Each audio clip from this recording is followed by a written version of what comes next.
Pag maluwang na yan guys, is may tutulog yan. Yan.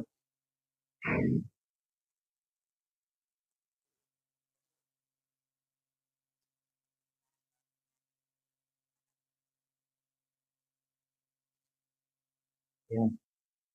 Yung madumi na guys, kaya talagang palitin na. Pero matapos na ito guys is every second change oil, pwede ka nang maglinis na. Hindi na sabay sa pag-change oil. Para medyo patipid ng konti. Pero kung may budget ka naman, kasi gusto mo, is nasasabay lagi ito, is okay din naman. Pero karamihan is ginagawa nila, mag-change oil sila ngayon, papalitan nila. Sa susunod na change oil, is hindi na sila magpapalit. Bali sa susunod naman ulit. Guys, linisin din natin to. Ayun, bali wala na din. At linisan na natin. Then pagkatapos yan, ibalik na natin guys.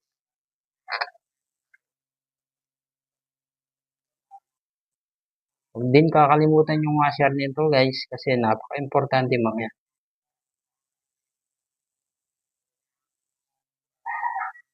Para hindi mag-leak yung mga drain plug na. Pero huwag mo munang palitan guys, kasi pwede pa yan.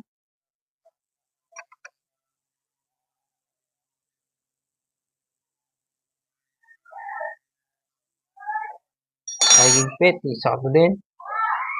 Kung okay na sa'yo, is huwag mong puwersa ng todo. Okay na yan. Tapos, sunod natin to. Yan. Bali dito tayo magsasalin guys. Yan, buksan lang natin to. Maliit yung